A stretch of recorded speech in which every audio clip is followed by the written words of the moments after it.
Vamos então agora falar um pouco mais, entender um pouco melhor os consumidores, né? Então, os consumidores são a aplicação que lê dados de uma determinada partição de um broker, né? Uma, uma mensagem que está em uma partição que foi enviada por um produtor. E a gente já falou rapidamente que os dados são lidos em ordem das partições, né? Então eles são gravados em ordem e são lidos nesta mesma ordem. E um consumidor, ele pode ler dados de mais de uma partição. Então o mesmo consumidor, o mesmo cliente consumidor, ele pode ao mesmo tempo ler duas ou mais partições. Agora, uma questão importante é que não existe uma garantia de ordem entre as partições. Isso quer dizer o quê? Vocês lembram que as partições, as mensagens nas partições têm um número de offset. E elas são gravadas nessas partições com o número do offset à medida que elas chegam. Então, por exemplo, a mensagem com offset número 2 e uma partição não quer dizer que ela seja posterior à mensagem número 1 de uma outra partição no mesmo tópico, ok? Então essa garantia entre as partições não existe. Bom, a gente falou que uma das características do Kafka é que cada um pode trabalhar no seu tempo, de forma desacoplada, né? Então, por exemplo, se você tem um site de e-commerce que está gerando log e ele tem horários de pico, o cliente, né, o consumidor, ele não necessariamente ele precisa processar todas essas mensagens à medida que elas são produzidas no horário de pico. Mas vamos supor que, mesmo não havendo algo como um horário de pico, o cliente, né, o consumidor, ele não consiga, né, ele não tem uma capacidade de processar todas as mensagens que são geradas. Então, o que pode ser feito? Bom, então aí entra uma outra característica interessante do Kafka, que é o Consumer Group.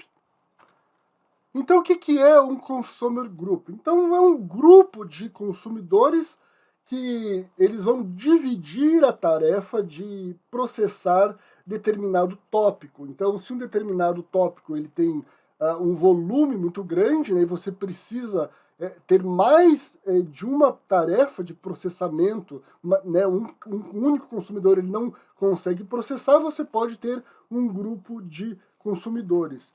E o número máximo de consumidores está limitado ao número de partições. Então a gente vê aqui que a gente tem 3 partições e a gente tem 3 consumidores no grupo. Existe ali um quarto, mas ele vai ficar inativo. Por quê? Porque um consumidor lê uma partição com exclusividade. Então a gente deve ter no máximo um consumidor por partição, senão ele fica inativo. E existe um coordenador de grupo que ele vai atribuir os consumidores a determinadas partições.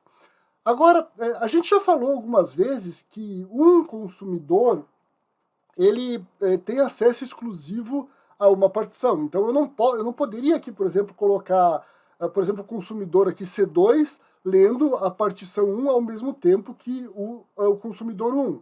Né? Um deles ficaria inativo, um deles não conseguiria ler a partição. Porém, se eu tiver mais de um grupo de consumidor, isso é possível. Então, vejam aqui que a gente tem o nosso tópico de log de acesso com 3 partições, e a gente tem 2 grupos de consumidores, o grupo A e o grupo B. No grupo A, a gente tem 3 consumidores, um lendo cada partição. E no grupo B, a gente tem 2 consumidores.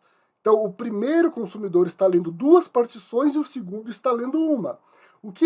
Então, esse é um cenário possível. O que não seria possível, por exemplo, seria no grupo de consumidor B, o consumidor C2 também ler a partição 1 ou a partição 2. Então, dentro do mesmo grupo de consumidor, cada consumidor ele tem que ter acesso exclusivo à partição. Porém, se você tiver mais de um grupo de consumidor, esses diferentes grupos podem acessar as partições de forma simultânea, desde que dentro do grupo esse acesso seja exclusivo.